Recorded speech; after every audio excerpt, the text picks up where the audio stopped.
Hi, I'm John Blackburn, and this is Entertainment Matters. This is a podcast for people who make live entertainment happen. I talk to people from across live entertainment and beyond who have interesting, useful perspectives on how we can think about our work and how we put it into practice. You'll hear longer form interviews along with shorter analysis episodes where I pull out ideas from the conversations and explore how you can start applying them in your own work. Today's guest is Ali James, an improviser, comedian, and producer from the improv and musical theatre world. She's the movement director and a cast member with the Olivier Award-winning Showstopper, the improvised musical. She's co-director of the London and Southend Improvathons and co-director of the Pretend Company. In this conversation, Ali tells us about the world of 50-hour improvathons, what it takes to create new shows from scratch, and why community and values matter so much in her work. Please enjoy this conversation with the always inspiring Ali James. All right. Ali James, please introduce yourself. Tell us, who are you and what do you do? Hello, I am Ali James. You're correct. Who knew? I am an improviser and comedian and producer and director from the improv and musical theatre world. I'm going to ask you some questions about a bit of detail for that, because we met when we were both performing on a cruise ship, and but we've since had a bit more to do with each other, because you very kindly invited me to join you to perform in a few editions of your improvised pantomime, which was incredible and and loads of fun. And one of the things that I'm hoping to sort of get out of you in this conversation is just how on earth you managed to create that and have it be the thing that it was or it is, get people to come and see it, and all of that stuff involving creating that. So tell us a bit more, about the improv work that you do and who do you perform with, and tell us about the panto. And you've just mentioned that you've just got back from the Edinburgh Fringe Festival. So tell us more about that. Okay, my life is quite scattered. I'm not sure how healthy it is really. It's quite a few different hats that I wear, and I'm a classic kind of freelancer where my diary is very scattered, but when I'm in the room working on a particular project, then I'm absolutely absorbed in that. And I kind of pride myself on making sure that I've done enough preparation and that I give myself enough lead time all the time on each thing I do. That's what I try to do now. Having had like 17 or something years of experience of being a various type of performance event manager or creator, now I feel like I've learned how to make time so that I don't feel too rushed close to the event.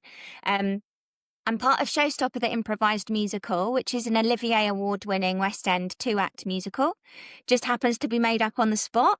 We take audience suggestions at the start of the show and throughout, and then we homage different genres of music and different favourite musicals from the audience during the show, and they kind of can call the shots with the decisions for the plot as well. So whenever there's a big decision, they get to call it. Which is a really amazing project to be part of. I'm the movement director and a cast member at Showstopper. I'm also a co-director of the London 50-hour Improvathon, so I'm the lead producer on that, and the Southend 48-hour Improvathon, both of which are charity shows. One is lots of international people coming, the London one. We have lots of different improvisers from all over the world come together and work together on this amazing improvisation comedy event for a single weekend. We go to a completely different world and then everybody goes off again to their regular lives wherever they've come from. It's quite amazing. And then the Southend one is a beautiful meeting of minds of the Southend community.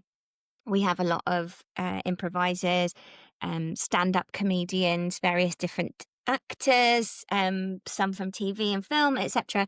And they all come together, and we have a lovely time raising money for charity at that one. So, it's busy. I also am a co-director of the Pretend Company, which is an improvisation theatre company. And we run classes building theatre ensembles so that they can create their own improv shows to take to international festivals. Wow. Amazing. Thank you, Ali. And breathe. No, that's incredible. Yeah. So there's so much that I know that we'll end up talking about today, but why don't we, you've mentioned the improvathons, which you've spoken to me about over the years, but if you just cast your mind back to the first or maybe the early ones, tell me a bit about the improvathon. So what was the genesis of that? What led you to set that up? And tell me a bit about what were the sort of major parts in setting that up to become the success that it obviously is now? Well, the London Improvathon was created by Adam Megiddo and Dana Anderson, who got together in Canada because in Canada, in Edmonton, they were making what was called a soapathon, which was a show that ran over consecutive weeks and had these different episodes. But then they started squidging all the episodes together and making a completely improvised sitcom in one weekend, saying, can we make this amazing theatre endurance event and see what happens when people go not just past 24 hours without sleep, but 48, 50 hours without sleep. So some of the players, a core team of about usually 10 players, go the whole distance, and others come in and out and play different shifts throughout the event. And that creates some really wild, incredible, courageous, death-defying theatre that can be quite mind-blowing to be a part of and help create as the director. So the first one that I did was in 2014, I think, in London, and I did the 50. Doing the 50 is a thing that every improviser should have the opportunity to experience, I believe. It's quite a wild place to go to creatively and artistically. It really frees your brain, and any of those inner critic thoughts just disappear because you haven't got the energy to maintain them for that long. So it's quite a beautiful place to go to. And then we make an amazing story, and I just fell in love with it. The first time I did it, it was set at Sleepless Studios, a 1940s TV studio. And then I thought, I've got to take this to Southend. I've got to do this with my students at the college that I was teaching at the time. So I introduced it there as a 24-hour format as their end of acting unit assessment when they'd done their improvisation unit. And then the Southend gang were like my compadres, my Los Desperados, and all of my various different, the Impro Panto team and all of those people were like, we should do one of these. So I said, yeah, let's do it. So we did 3 that were 24 hours, I think. And this year will be our 7th 48-hour improvathon. Wow. And so we haven't even got past my first sort of 3 questions on my piece of paper, but I really want to know more about this. So so you mentioned a really interesting phrase there, which sounds like it's a big normal thing within the improv world, which was doing the 50. Yeah. So tell me about doing the 50. Where did the idea of doing a 50-hour improvised thing come from? Tell me, what's it for? Why do people do it? Why is it so important? I think I can only speak for myself, of course, but creatively, it has really opened my eyes as to what can happen when fear and self-doubt are not part of your performance. So whenever I feel those feelings, which obviously I do all the time as a human being, whenever I feel those feelings, when I'm in regular show settings or any scenario really in life, on stage, what have you, about to perform, I try to go back to that place of remember how good it can be when those feelings are quieter, and it really does come from exhaustion, and you're cognitively you're just absolutely at the max you can be for how physically exhausted you are. Yeah, so we get to a place collectively where everyone is so tired physically, mentally, emotionally that you don't actually have capacity for negativity anymore. So any negative feelings really, self-doubt, fear, getting in your head about how someone else is perceiving you, any of those sorts of things just go away. And so you're left with this beautiful kind of warm, fail safe you can just fly, you can trust and just throw yourself in and know that your team will catch you. And that can be literal things, like the amount of amazing physical things I've seen, John, happen in these improvathons, like people walking over people's hands, with no no support, just being able to do it, trusting that they're just walking across this water. This is in an unrehearsed scenario, right?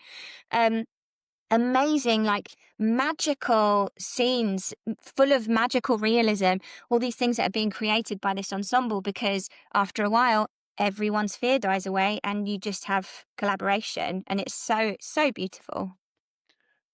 Ali, that's absolutely amazing. And because I know that you also have an enormous amount of experience uh, outside of improv as well, are you aware of anything even remotely similar in other worlds, other arts and culture sort of worlds that you've been part of? Are you aware of anything close to that kind of experience or that kind of development? Genuinely not, because as you know, I mean, like you said, we met on the ships, and I'm so grateful for those times. Of course, I'm so grateful to have seen the world and gone to these incredible places that we went to. But then when I think about the nature of that work and how, kind of milk bottle casting it is, it could be any person really. It's not to do with who you are. It's just, can you hit these notes? Do your feet fit in these shoes? And which is kind of gross when you think about it. And you know, it's uh it's just a different world to improv, which is all about who you are and what you bring, what your vulnerabilities are, what your experience is, your background. All of those things are invaluable because that's what you're working from. So I think it really has been a gear shift coming from traditional kind of musical theatre casting and that mindset into a world where I can play a princess or a goblin, and both are valuable. Sometimes within the same night as well. Yeah, Yeah. exactly. I can be a goblin princess. And just sticking with this, the effect of the 50-hour-a-thon type thing. Mm. Have you found that it's helped or influenced you in the ways that you do the other bits of the work involved with being a freelancer? Yeah, 100%, because I feel like I'm always chasing that high.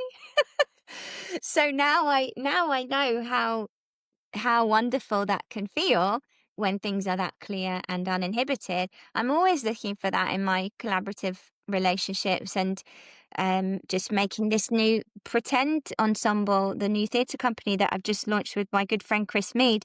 It's a joy to be able to work with like-minded people and people who are after that same.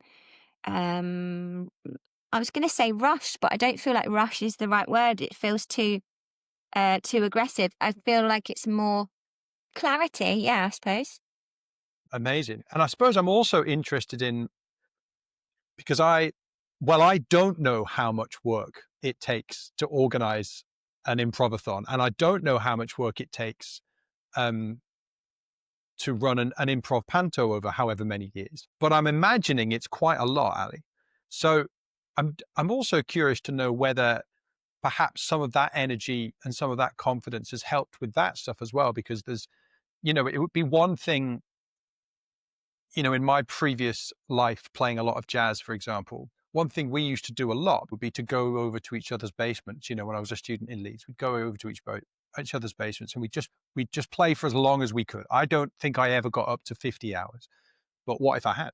So Mm. we would go over, but that idea of just going over and spending a lot of time doing that, um, but I'm not sure that we ever took, I don't remember certainly consciously ever taking any of that energy and then putting it into, for example, making a particular gig a success. Do you see what I mean? Right.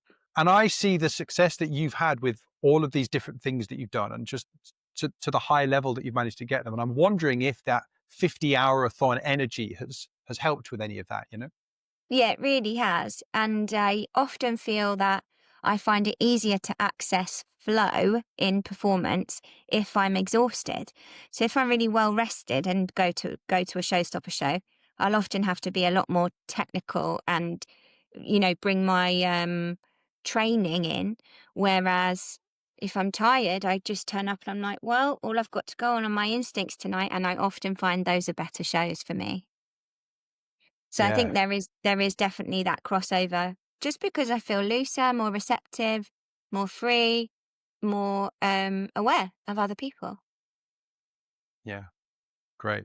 Oh, thank you. I'm sure that we'll come back to some more of that stuff in a little while. But what I forgot to ask you was, what actually led you? What was the path from um, what you and I were doing when we met to Yeah. what you're doing now? What was it that got you off on this, headed you off on this improv journey? I was in between cruise contracts and was still doing cruises and panto and musical theatre tours in the UK. And came home for a break in between and thought, oh, I'll go to some classes and I'll keep my skills going. And I just dropped into a local improv class and I thought it was going to be acting improvisation and it was comedy improvisation. And by the end of the session, I was like, this can't be real. This is too much fun. It's insane. And we're playing games from like Whose Line Is It Anyway? Those sorts of improv games. Um, and the person who's running the class, this guy Lee Terrell, was like, yeah, people get paid for this. I was like, what? I need to find out more about this. Fortunately, also in that class was my husband, John. So I met him and I was like, actually, improv's pretty great. There are super hard guys there. So yeah, we started going out and we're really into it together. We started going to classes up in London. And then we went to a 10-week summer class led by the amazing Mike McShane from Whose Line Is It Anyway?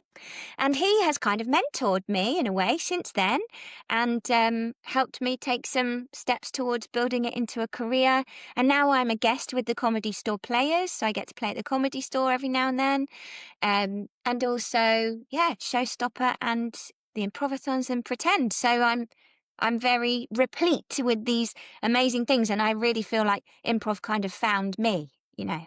That's wonderful. Thank you, Ali. Just shifting gears a little bit, um, kind of broadening our viewpoint out to include improv, but thinking maybe as the sort of our theatrical entertainment industry or a whole.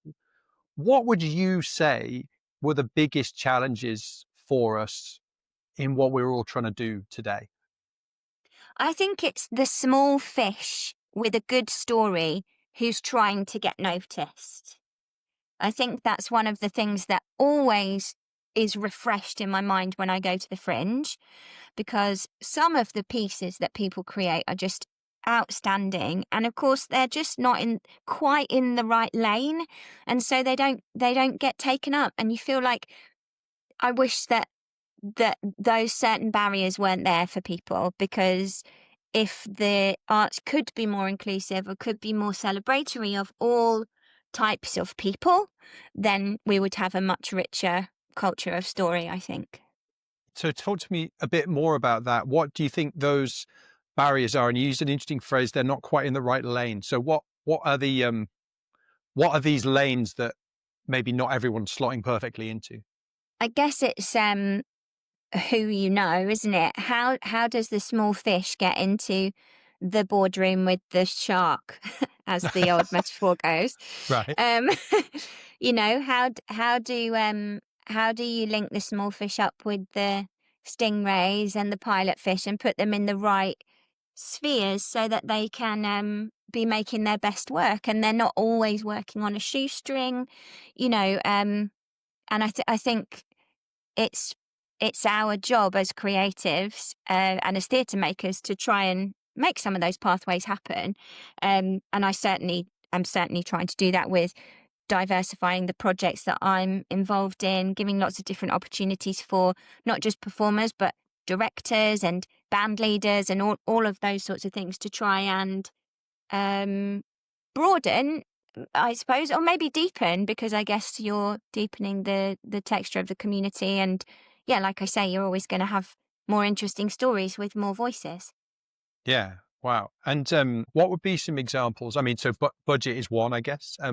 What are the other major things do you think then that get in the way of those, to continue the metaphor, the small fish perhaps swimming in a bigger pond? Yeah. Maybe subject matter. I think some things that I think there's still a pushback against, shows about well-being or mental health or the environment.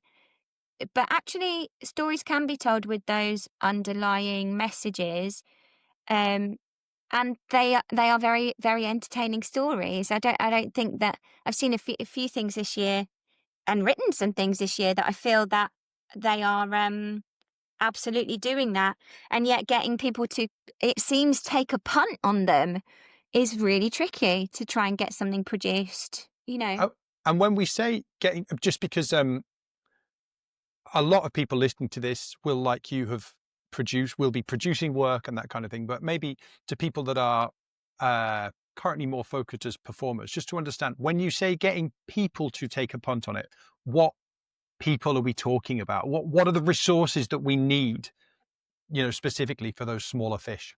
Producers, people to put money into someone's idea if the idea is new theatre, a new type of theatre. Um, and I think certain shows keep getting remade because, of course, they're the breadwinners. Of course, there's going to be um a, a, a, a a resurgence of the old musicals every 10 years. Of course, there is. But I'm just wondering what other musicals are available that might enrich the West End or Broadway, um, or indeed any other form of art, that might be more diverse and more exploratory, I suppose. Hmm. And are there some people, well, you're doing this work, obviously, but who else is currently doing things that, trying to help develop those smaller fish, sticking with that for now? Well, there's an amazing new musical called Hot Mess, which is a two-hander that's just been at the Other Palace, and I saw that in Edinburgh. It was excellent. Um, and it seems like, well, this is a small thing. Surely it can be put on somewhere, and it's about a love affair between humanity and Earth is the concept, and it's really beautiful, and funny and charming, and it's going to have a run at the Southwark Playhouse, and I think it's just being able to see a bigger picture with a new type of theatre. I appreciate that we may not like have the answers to these questions, but just to put them into the air, like, I wonder what it is. Is it the purely financial? Do you think, is it the risk? The risk, yeah. Is that I what you think, think the problem is? I reckon, I mean, I think since the pandemic, producers are just much more risk averse than they were. I suppose Hot Mess is, as the example we're talking about, is going to Southwark, so it is having a bit of a life. But it seems like they have a life and then they go away again. They never get to fully make it to like Hercules standard. They never fully get the funding and get this an amazing run in the West End that they deserve. Um, and I mean, I'm never ever going to badmouth any shows, but I just wonder sometimes, why is money being put into that? How is that? I get that I get that it's entertaining. I get that it's entertaining, and of course, of course, theatre must be entertaining in the first instance. But I don't get on well with shows that don't have something to say, and I don't Mm. mean like moral high ground. I just mean in terms of enriching how we live and understand each other. So I went to see Hercules recently, actually, and Yeah, lovely. Yeah. and yeah, I really enjoyed it. And it's interesting, isn't it? Because Hercules, what is Hercules? Hercules is pre-existing IP Hmm. that's kind of tried and tested. It's kind of a sure thing, isn't it? Yeah, that's it. They know how many people have watched the cartoon on Disney Plus over the last 2 years. You Yeah. know, really interesting. So I wonder, what do you think can be done? Because I feel like you're already doing it, for those smaller fish, for that new work, for the more, the newer stuff. Let's just put it like that.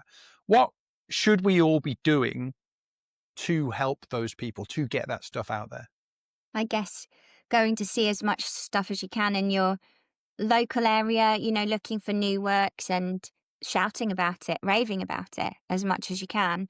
Um, Asking those people to take part in your projects, giving people new experiences, and just, yeah, helping each other grow. My friend said, I saw a meme the other day that was, it was Skeletor. Do you remember Skeletor from He-Man? I'm familiar with his work. Yeah. And he says, it's like, why don't you make like a tree? And of course, the thing normally is make like a tree and leave, right? But it says, why don't you make like a tree and grow slowly while supporting others around you to grow slowly too?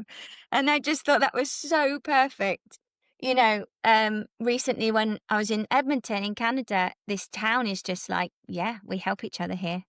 It's all about hands up, um, pulling someone up onto the next level.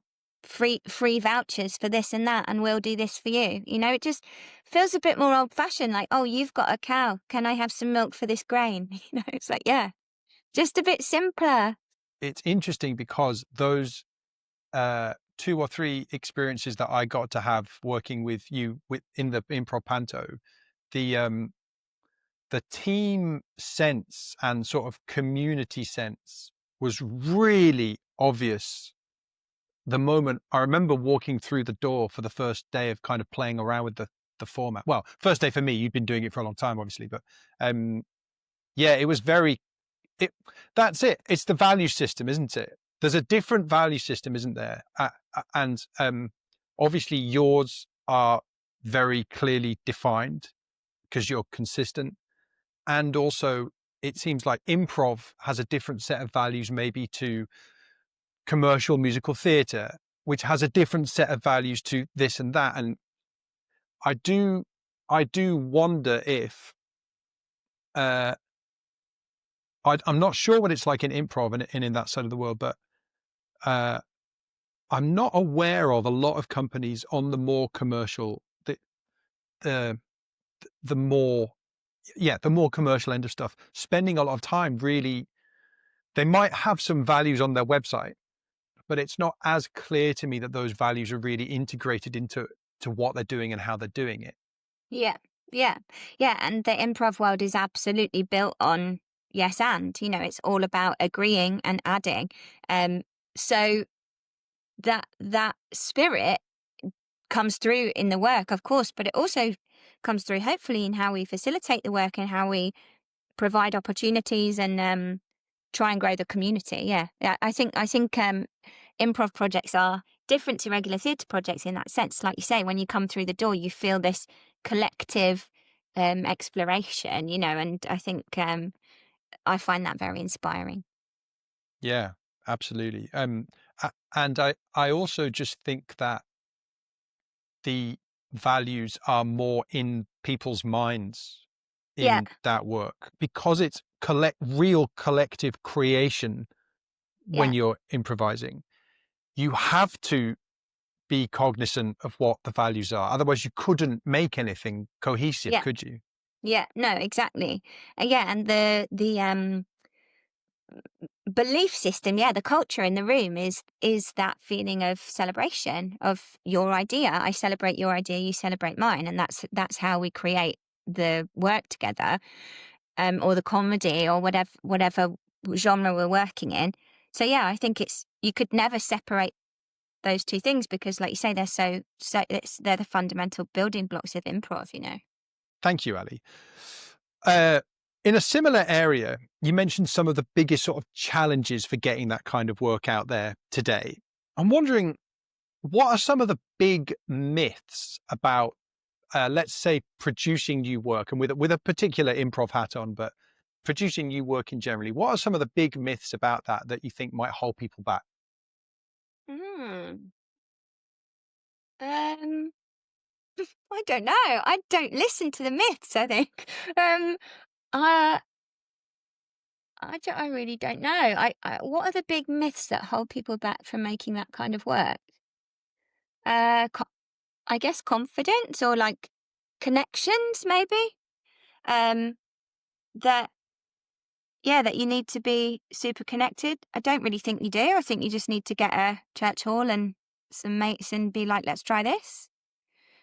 But it's very easy to say that when, when you're in a company that's got an Olivier Award, and I'm not saying that to blow my own trumpet. I'm really not. But of course, it's easier for me to say that. But that is genuinely what I did.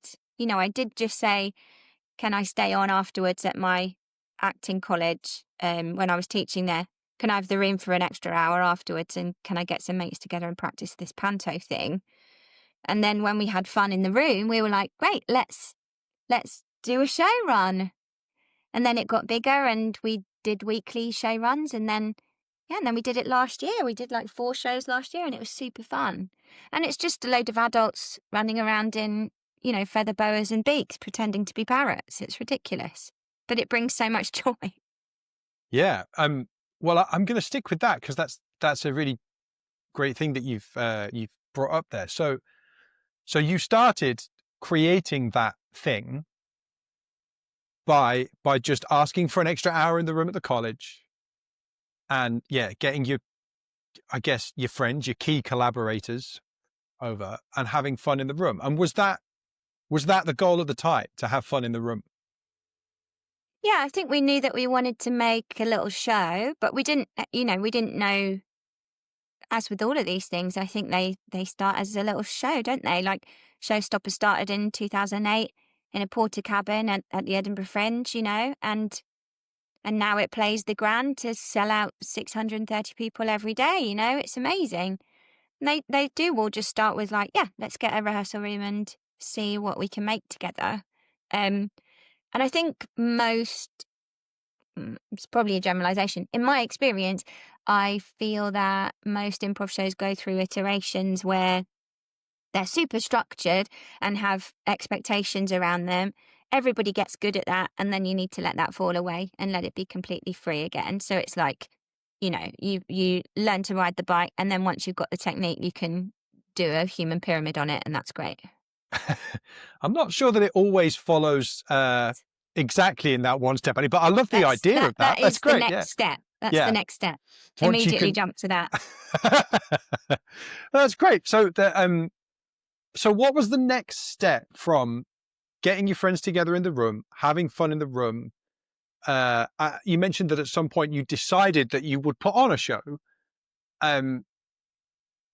What were the big sort of key parts of making that happen then? The first one, like, what did you have to do? What were the tough bits of going from the rehearsal room to actually putting something on that the public will come and see? We gathered together some bits of set and costume that we felt happy with and that we felt would be useful. We tried to infiltrate various parts of the community that we thought it might appeal to, the comedy audiences, and we just put it on in a pub above a pub called the Alex in Southend. We had a very small stage, just a small risen area. Tickets were cheap. There were loads of bums on seats, so the laughs were big. Everyone had a good time because it felt so packed out. And I think also I believe that, keeping ticket prices as low as you can is great, because then the more people in the room, the more fun is had. And we booked the pub and we did a short run over Christmas, and it was just wild fun. And then people said, can you do it again next year? So I think these things just kind of gather snow as they roll, don't they? To be festive about it. Yeah. Well, I think your thing does. Your things do. Which is why I wanted to talk to you. So that was another great thing you said there, was about you mentioned infiltrating. That was used that great. That's a great word. I can't imagine an Ali James sort of 007 style with with an improv appropriate disguise. Yeah. Just something subtle like the red nose and glasses. Yeah, like you would go out on a Saturday for your luncheon or something. Yeah, exactly. Yeah. So talk to me about that, because that's interesting, isn't it? So that was that's a marketing move, isn't it? You made a decision at some point that you were like, okay, we're going to use your word, to infiltrate these groups. So you mentioned how did you do that? What did that really mean, to infiltrate some different audiences? Well, what I mean by that is, it probably sounds more exciting than it is, but what I mean is to go and be part of those communities, make those connections, enjoy their shows, think, oh, what are people laughing at nowadays? Get a feel for the temperature of comedy. What sort of show can we make that's going to be successful in this climate? And in that instance, particularly with the panto, people just wanted silly. They really wanted stuff that was silly because the world was so complex. So it was like, stand-ups who, when I went to stand-up nights and stuff, to try and get that temperature of like the climate of comedy at that time. Any stand-ups who were like, oh, let me tell you about my life, people were just switched off. They're just completely switched off to it because they want entertainment that takes them away. They just want the escapism. So when we initially made the panto, that's what it was.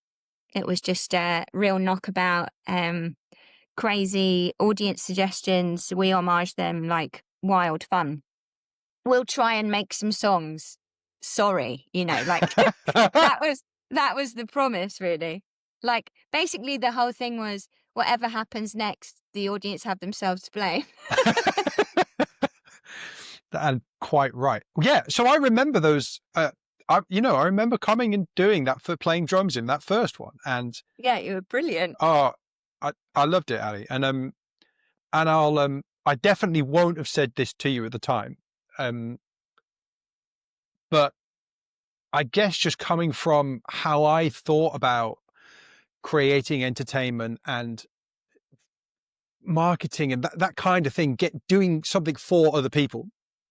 In the back of my mind was, I'm going to have a great time. I wonder if anyone's coming to see it, Yeah. right? Yeah. And people really came to see it. It was, even that first one, I remember like kind of walking out to sit down on the electronic and the electric kit to do that first one. And I remember thinking, this is great. Like everyone's here, like people have shown up. And so was there anything else that you did apart from that infiltration, as you put it, apart from going out and I love that word, but it's I don't think everybody does that, Ali. Right. Right? Right. I don't think in fact, I'm going to go a significant step further than I don't think everybody does it. I don't think anyone really does that. Right. Right. I just think that's a real interesting move to say, because what could happen is, as you're having fun in the room with your friends, you could come up with some stuff that you really like, and you could decide, well, it would be completely reasonable to say, well, we're going to go and do this and Mm. see what happens. But you still did that, I guess, but you also bothered to ask what the people you were sort of seeking to entertain might like. Yeah, yeah, yeah, definitely. Which is one of the joys of improv and making improv shows is that, that the it has to be responsive to the audience. There is that element of clown in it. And so why not make it responsive from the outset, from the very, very start? Right. And again, that's a value, isn't it? In that production for this improv panto, you've that's a decision that you've made. In the process, but kind of in advance of the show to do Yeah. it. Were there any other values? Were there any other decisions that you think you made as you created it that contributed to the success of it? Well, something that I always am in conflict with myself about is probably why I'm obsessed with improv, not to get psychological right now, but it is one of those things where I'm I'm very determined with things. Once I've committed to something, I'm going to see it through. And I I have to make sure that I'm still flexible and agile in the way I think about things, but equally I have an aim that I know I'm going to attain. So it's quite a it's quite challenging personally sometimes to be the sort of person who is quite black and white and like straight lines, to then be an improviser and to have to switch and change and stay flexible and be curvy, and I think that's probably why I like it, is because I can't control the work, but I can offer how I think we can best achieve our best work. Yeah. Yeah, that's fantastic. And I think that I know we briefly touched on a Disney thing earlier, but it's interesting, isn't it? Because when you read about Walt Disney and some of the ways that he got people to think about creating things, whether it was a park or a film or whatever, he made quite a big deal about being able to step into these different perspectives to look at any given part of the work. So whether that was exactly like you just described there, so whether that was the actual the content of the work itself or any aspect of how it might be sort of put out there into the world. Yeah, he would. I can't remember. There's an analysis of it, but someone analysed it and sort of said, "Oh, it's a bit like you have a sort of you start with like a dreamer perspective, and that's completely free. And if we could do anything, what would we do?" And then there was sort of he would take a sort of the position of an audience member and say, "Well, okay, what would I actually, how am I going to?" Want to sing, yeah. Yeah, which you've done. And then there was also the sort of a more analytical viewpoint that he would get people to take, or people did take within the company, which was well, okay, that's the rocket ship dream. What can we actually produce right now? What can we actually do? But sorry, so I think that flexibility in viewpoint that you've just been talking about is really important. It's interesting that you mentioned Disney because one of the things that I really like about the way he works, and I've watched all those Imagineering documentaries, and they're just wonderful, aren't they? So interesting. It really makes me realize the importance of the team and everybody's voice within that team, and that you can't do any of this stuff alone, and that everything is enriched by more voices. Um, but equally, one of the things that he does that I really like when he bought that swampland in Florida, which they subsequently built the most amazing place on earth, I might say, on, then when they couldn't drain a particular area of it, they just lent into that and made it the Jungle Cruise. So rather than it be something that stops the project in its tracks, actually you just lean in and find a way to make that not a mistake, but an opportunity. And I think those things are invaluable lessons in collaboration and creativity for sure. Yeah, and the Stoics had a phrase for that, didn't they? That the obstacle is the way Yeah, idea. Yeah, that's for great. sure. Yeah, lovely. Thanks, Ali. Um, what do you think people, because you obviously you have a lot of people that you support and that you work with, but you must also see a lot of other people, especially when you go up to something like Edinburgh. You must see a lot of people as well who maybe have similar aims and goals to you and your colleagues and sort of playmates. What do you think are some things that maybe people get a little bit wrong when they're trying to do Mm. something like what are some things that you see people doing where you think, oh, we tried that and actually. I think faking care is something that I feel I see a lot. I don't think I think people know when you're faking care. And if you're going to fake it, then don't do it. Don't Mhm. bother because to me, well-being and the people are the most important thing. Um, but if you're just sort of doing it for lip service or box ticking, don't worry about it because it's not really the integrity of your company, Yeah. you know. So I think, yeah, or hire someone for that to particularly be their job and their role to ensure that everyone is cared for. Um, Especially with things like Edinburgh when there's so much happening and it's so overwhelming for a team um, to keep delivering on that scale every night under those pressures. You just feel like there has to be a care structure in place that is legit. Hmm. Yeah. I think that's the number one thing that springs to my mind when you ask that for sure. Yeah. Yeah. Fab. Thank you. And it is interesting, isn't it? Because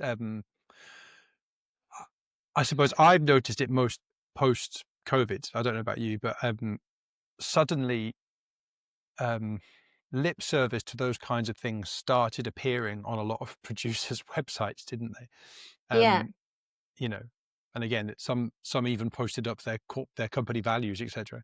And yeah, that kind of thing's very interesting, isn't it? Because if you're like me walking into the room for the first day of playing with the improv panto, the values of the group of people are very clear when you walk in the door, like what their actual values are, not just the ones that somebody wrote down. Yeah. Um, so yeah, I think yeah, that's very important. Thank you. Um, for those people that are maybe have seen some of the stuff that you have done and you are doing, Ali, what is it that you think that maybe they should be doing more of so that they can start generating some of the opportunities that you've generated? Or if someone's, what would be some things that people should be doing more of if maybe they do have a group of people they want to work with and they've got something, but it's not out there yet. Maybe they haven't done their first show yet or something. I think, yeah, get going, get it off the ground, make a commitment to it with your team that can start slowly, and if you're having fun, it can increase. That's what I would say. Like, do some class or some rehearsal, or I think some shows like start by people getting together in a pub and playing card games and realizing that they have this connection. And then you start goofing around and writing sketches, and then a year later you're in Edinburgh at the Pleasance and you're doing your sketch show. So if something feels good, follow it and take time so that you don't get overwhelmed. Um, but if something ignites something in you creatively, it ignites that creative spark, then yeah, get stuck in. Yeah, fantastic. And at the start of this conversation, you mentioned about finding ways to support new work and the small fish, as we put it at the start. So maybe bringing back into our heads a little bit. What is something that we could all be doing? So the different parts of the entertainment or the theatre ocean, what could we all be doing to help each other out a bit more? Talking. I think what we're doing right now is invaluable in terms of that, John. I think the conversations that you have in the bar after Edinburgh shows, switching leaflets, posting on Instagram, supporting your friends' shows, all of those things are invaluable, because no matter how much we get bombarded by digital advertising, there's nothing anyone's going to trust more than what their friend says was great.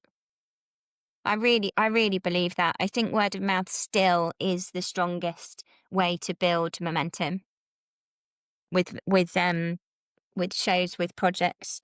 And if prioritize self-care, give yourself some boundaries so that you're not having to do that all of the time.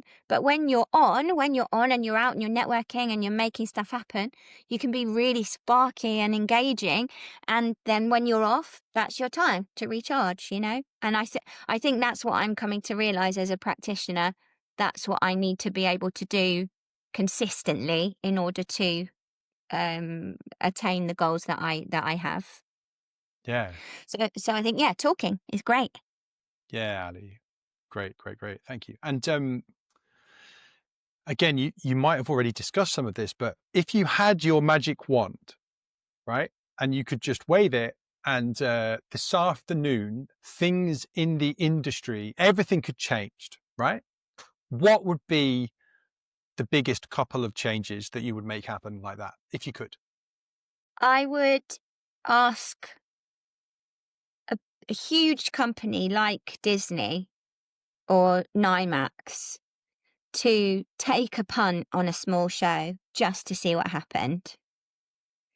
Um, I would also ask that my second wish with my magic wand would be that Jordan Paul Clark writes every musical going forward ever.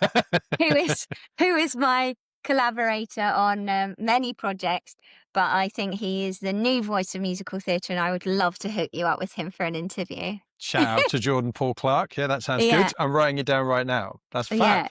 So we wrote a musical called Angry Salmon together last year, and it's great. And we've got someone on board, hopefully, and we just need money and time and space to rehearse, and and all of those things. But that we are one in a million projects that um, deserve some growth, I think. Mm. It's interesting, isn't it, that you mentioned Disney and NIMAX, and actually we could draw a massive list, couldn't we? Yeah, for sure. Whether it's People who have money, yeah, defo. people that have money and that actually it could be really in their interest, couldn't it? A Netflix or a whoever, and possibly beyond the scope of this conversation, but in some of the other conversations I've been having, we've been talking about the fact that in a sort of in a competition for attention kind of a way, for example, lots of tribute acts will worry about the other Elvis act in the Yeah, town next door, right? And it's getting across to them that that's not the problem. That yeah, the other Elvis guy is not the problem. Netflix is the problem. yeah, So yeah. yeah, I wonder. But they're all starting to struggle, aren't they? All of those big sort of company streaming things actually are encountering difficulties now, aren't they? Because people aren't responding to that more cookie cutter type stuff the way that they have done in the past. Yes. So maybe it is changing, but it's just slow, and maybe they're going to look further down the list as the interest from the audiences dwindles at the top. They're going to start looking for new writers and new work. Um, but yeah, it's frustrating that it's even a list and it goes upwards to downwards. I mean, who's to say that someone who's in a porter cabin in Edinburgh this year isn't as good a writer as the people on HBO? It's like that there is absolutely that talent out there. Yeah, and it's also that it's not about the quality of the work, is it? That's as we all know from our various bits of experience. It's there's too many other factors, aren't there, into where you are on that. Yes, there is a list, and where you are on the list is not just to do with how good you are at the thing. Yeah, Um, yeah, yeah. Amazing. That's exciting. I think we should all work hard to get Ali a magic wand for the end of the summer celebration and see what happens. I Um, love it. I've already got the fairy costume, so it would work perfectly. is that a goblin fairy or a regular? Yes, Okay, good, good, good. of Um, course. Amazing. Ali, tell me, what is the thing that you are most proud of that you've done so far?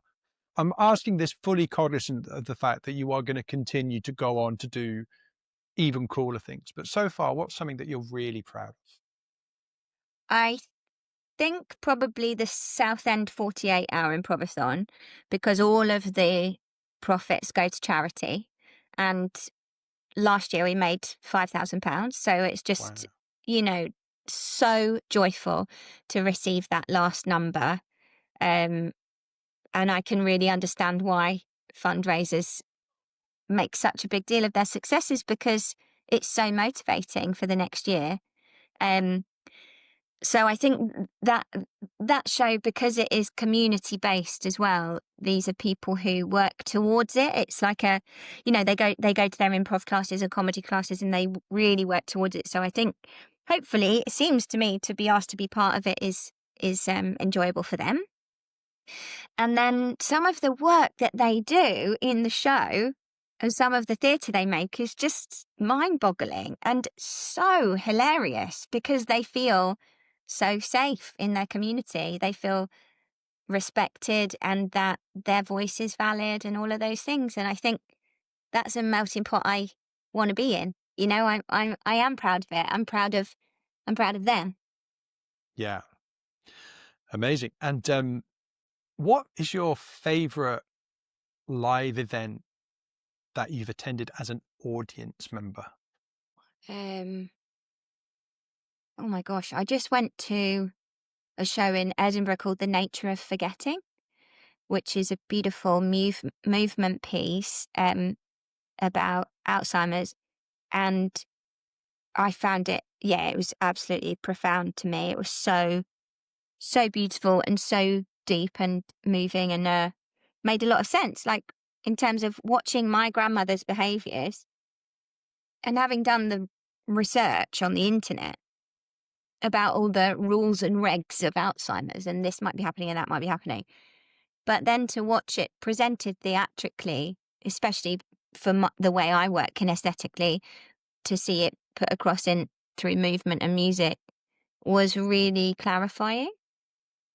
And I kind of wished I'd seen it earlier. Wow. Thank you. If there was one question that I really should have asked you, Ali, what would that be? What's my favourite hot drink? Well, what is your favourite hot drink? Mulled wine. Mulled wine. And will you Yeah. do that even when it's not in season? I try to hold it off so it's a real reward. I'm quite a goal-driven person. I don't know if you've noticed, John. So knowing that on November the 1st I can have my first mulled wine is a good motivator for me for the rest of the year. Hang on, November the 1st, but you've picked that date, presumably. Right. I know. Imagine the power I have to overpower myself. And yeah, I have determined the date, and so that is the date it shall be on. Absolutely amazing. And if anybody would like to learn more about you and the projects that you're involved in, what's the best way for them to find out about you? Probably Instagram. I'm on Instagram at Ali_James22, but I'm also part of the Pretend Company, which is the Pretend Company, or showstopperthemusical.com. Brilliant. Ali, I really appreciate you coming to have a chat. There's loads in there. I really enjoyed it. Thank you so much. Thank you, John.